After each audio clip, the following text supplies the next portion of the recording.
Alors, la première chose à faire, c'est de mettre en place des stratégies d'atténuation du réchauffement climatique, parce que d'une part, c'est ce qui va permettre à moyen et long terme de réduire le niveau de risque sanitaire lié au changement climatique, mais aussi ce dont on se rend compte, c'est que toutes les mesures qui permettent de réduire les émissions de gaz à effet de serre, y compris, et notamment en contexte urbain, ce sont aussi des mesures qui, sur le court terme, peuvent améliorer la santé publique. Si on change de mix énergétique, on arrête de brûler des énergies fossiles, ça améliore la qualité de l'air.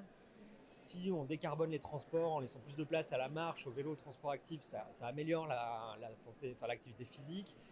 Décarboner l'alimentation, c'est aussi une façon de suivre des recommandations nutritionnelles. Donc tout ça, on se rend compte qu'en fait, on a une super convergence entre des objectifs climatiques et des objectifs de santé publique. Les villes qui en fait jouent un rôle clé dans des approches d'ensemble.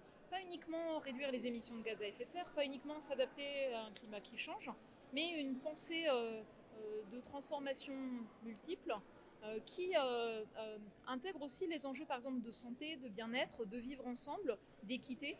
Et c'est vraiment cette approche-là qui est intéressante parce que souvent l'action pour le climat on la prend un peu en silo. Et là, on voit en fait la réflexion sur l'ensemble des dimensions qu'on peut articuler à l'échelle d'une ville, où finalement beaucoup des actions qui sont mises en œuvre, c'est aussi des actions qui améliorent la qualité de vie en réalité, et donc qui sont soutenues par rapport à ces bénéfices. Et puis l'autre chose qui ressort, c'est le besoin donc, de connaissances, de co-construction de connaissances, donc entre beaucoup d'acteurs différents.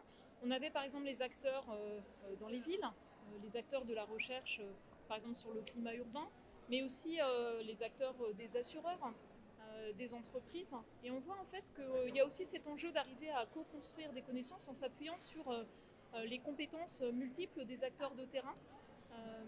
Et puis, dernière chose, défendre bien sûr le fait de garder un cap et une ambition forte, et notamment par rapport aux risques dans les villes qui sont très importants liés au changement climatique, risques liés à la chaleur pour la santé, risques liés au manque d'eau ou au contraire aux inondations ou à la montée du niveau de la mer. Et ce point-là, c'est important de s'en souvenir aussi. Beaucoup de villes sont très exposées en France et partout dans le monde.